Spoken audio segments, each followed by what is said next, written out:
Howdy, folks. Welcome to the show. Apologize for this late update for the Oilers game from last night.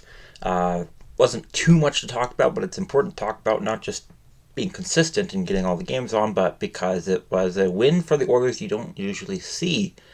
So coming into the game, the Kings decided to go with David Rittich. I had, from an objective perspective, I had mixed feelings because I didn't think Cam Talbot was bad. I talked about in the last game review, he just didn't get any help. He wasn't bad by any means. It was just he was behind a defense that got absolutely obliterated, and the vast majority of the shots he had to face were pretty close and tight. And so I felt like if I was a Kings fan, I'd be worried that the coach thinks it's a goalie issue, not a defensive issue. But at the same time, Rittich has had mixed success against the Oilers. When he was in Calgary, he had some good games, but by the end of his tenure there, he was kind of getting destroyed by the Oilers. However, his time with the Kings, in his limited time against the Oilers with the Kings this year, he's been good, including a 4-0 shutout in Jim Hiller's first game he coached for the Kings this year. So it's not like Rich was a bad choice. It's just he wasn't I didn't think he was a solution to the problem. And it's hard to gauge his performance because he wasn't needed too much because the Kings had a very much reversal effect. After allowing anything the Oilers wanted last game, they stifled the Oilers like I've never seen before, and it didn't work. So the first period, nothing notable happened really. The Kings dominated. The Kings have been hitting well this series, much better than they have in the past. The Oilers didn't, take it lying down. They hit back, but it felt like the most effective hits were done by the Kings, and it allowed the Kings. It was a large part of the reason for the Kings to have a dominating lead in the shots department, 10-4 at the end of the first, but there was no goals. Second period, similar story, but halfway through, Englund takes a penalty. He is caught for holding Ryan McLeod. It is a soft call, I agree, and the Oilers convert on that soft call. Evan Bouchard scores his first goal of the playoffs, and he's assisted by Draisaitl and McDavid, and it's a 1-0 game. And the second period ends with the Kings controlling the pace of the play. The second period ends with a shot total of 10-6 in favor of the Kings. So by the time the Kings had 20 shots at the end of the second period, the Oilers only had 10. And the Kings would keep pouring on because no matter what the Oilers could do, the Oilers weren't bad defensively. They just couldn't get anything started with offense. And they say the best defense is a good offense.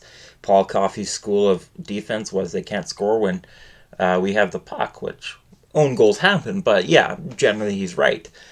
So it's hard to judge the Oilers' defense because it did well into not allowing the Kings to get all these nice 2-on-0, 2-on-1 chances. The Oilers were very efficient in that. It's just they had struggled to get the puck into the other zone. They could get into the neutral zone all they want. They just struggled to get into the Kings zone. And that persisted through the third period. And I will say there were some penalties that should have been called that weren't called. But one was called on Brett Kulak, 8 minutes and 49 seconds into the third period. It was a soft, high-sticking call on Phil Deneau. It's not common to have a soft, high-sticking call, but this one was also soft. So it felt like after the last game where it was high scoring and tons of penalties, there's this game where it's low scoring and could have been a few more penalty calls, but only the two soft ones were called. But with this chance, the Kings do not score. The Oilers' penalty kill is perfect. They don't allow a single shot by the Kings. And then the Kings try to pull the goalie a few minutes out. I think they had about 90 seconds of play time, and they couldn't score. Skinner gets his first postseason shutout of his career. It's an incredible bounce back from him. In Game 2, I talked about my issues with him. I am a big fan of Skinner. I want that to be clear. I love him. I got a jersey of his.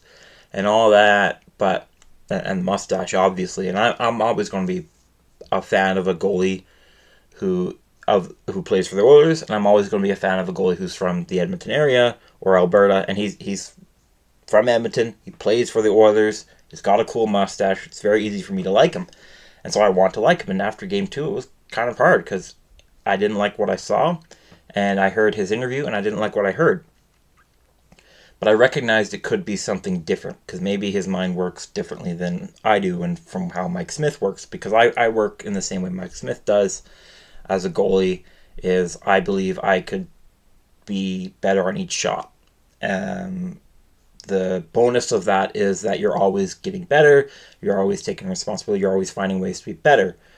But it also makes you more volatile, which a phrase that goes hand in hand with Mike Smith and me as a goalie. For Skinner's responses to the interviews were kind of like, well, I thought I did pretty good, which probably didn't. And he did take some responsibility when pressed about specific goals, but I was like, I want to hear more responsibility taken because that's how I work.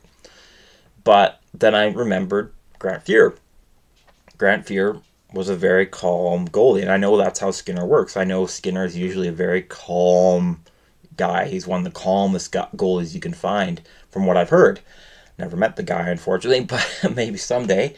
And so I'm like, okay, well, maybe he's trying to control his emotions, because there are 2 examples of that style of thinking of personality from goalies that come from the late 70s and 80s.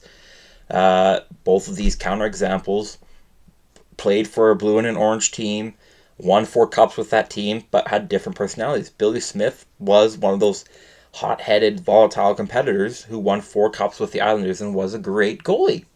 Then there's Grant Fuhr. He's one of the calmest guys ever because he knew he was going to make the save that won the game. And he won 4 cups. I think he won 4 cups with the Oilers. Might have won 3. I'm pretty sure it was 4. Yeah, I think it was 4. And he was, again, much more calmer goalie than Billy Smith was. Now, most goalies are calmer than Billy Smith, but I mean, he was calm by a lot of goalie standards. So I'm like, okay, well, maybe Skinner works that way. And in the past 2 games, he's only allowed 1 goal. And that 1 goal was like a backdoor pass. That's very hard to save. So he hasn't had a stinker goal against at all. He hasn't even had a okay goal against at all. The only goal against he's allowed in the last 2 games was like high quality, need to make a highlight reel save to go viral to stop that goal from going in. So he has been incredible. He made 33 saves tonight. Dave Rittich made 12 of the 13. It's hard to gauge him because the 1 goal that went was a Bush bomb from the point. Those are always hard to stop, especially with the guys in front of you and how fast that thing goes. So he did have a good night. He was above 920 save percentage. That is a good night in a lot of books, but it's hard to really consider him a star in my books when he only made 12 saves. But he looked good. Final score, obviously 1-0. Final shots 33-13 for the Kings. The Kings also out-hit the Oilers 41-27. It's not common for a team to outshoot and out-hit a team and lose. The Kings outplayed the Oilers in so many ways, except what matters most. And the Oilers have been on the other end of these games a lot, so I am just stoked that they can win one of these games, that they can goalie the other team. The Oilers did have the benefit in the face-offs slightly. They won 50.8% of the face-offs.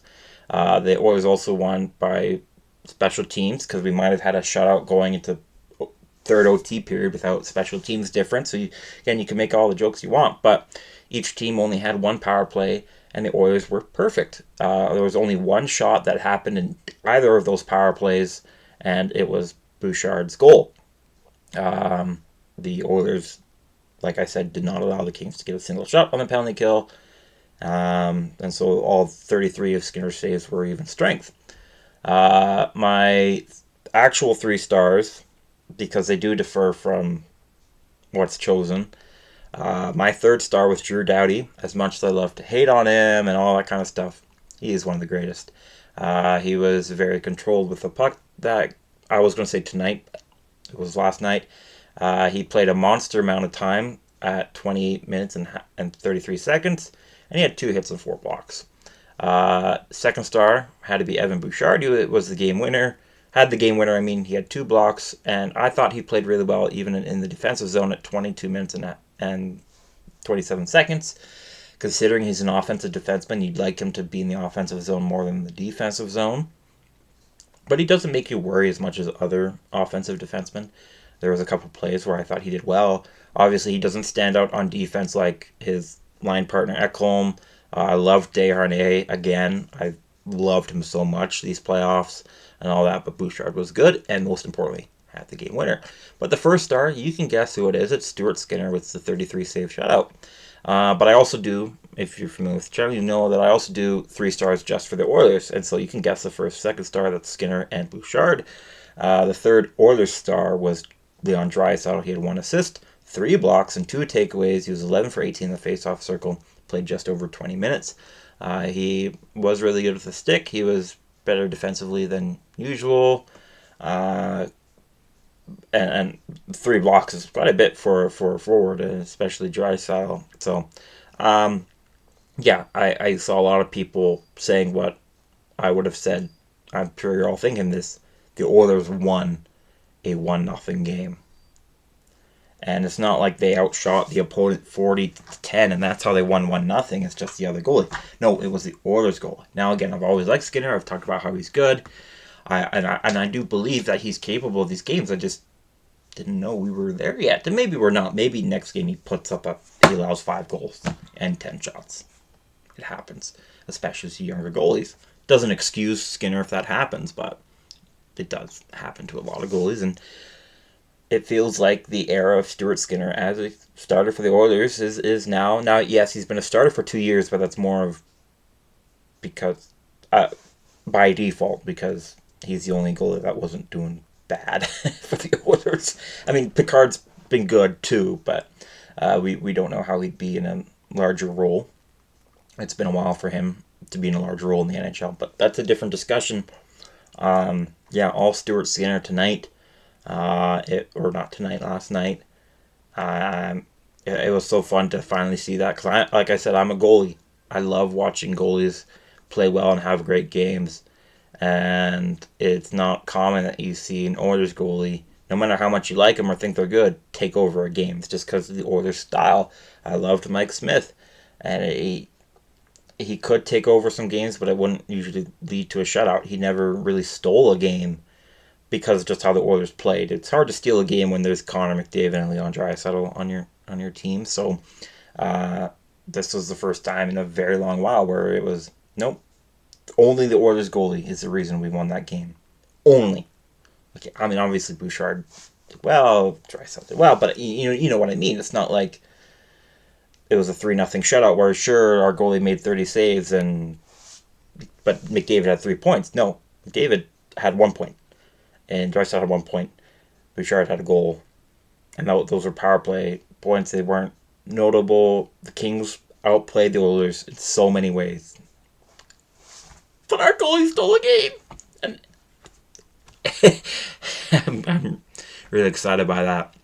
Anyways, I'd love to keep talking for 5 minutes how awesome it is, this feeling, to see that, especially not just as an Oilers fan, but as a goalie myself. Yeah, it's incredible. But I know some other fan bases are more used to it, like I was going to say Winnipeg, but they could use a Hellebuck stealing a game right now.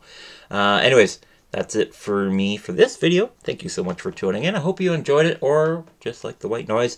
I got other videos to come out. Certainly the Oilers reviews. I'm not sure when I'll get on those other videos. There'll be some this week talking about Vezina candidates, but I'm also working on a new way to track goalie stats. So I'm not. I was going to try to combine the two, but I'm not sure how long that would take. So I might just jump into the Vezina conversation. Again, I've already done a video about it. I'll link it at the end here. And have a great rest of your day, morning, wherever you're at. And I'll see you in the next one.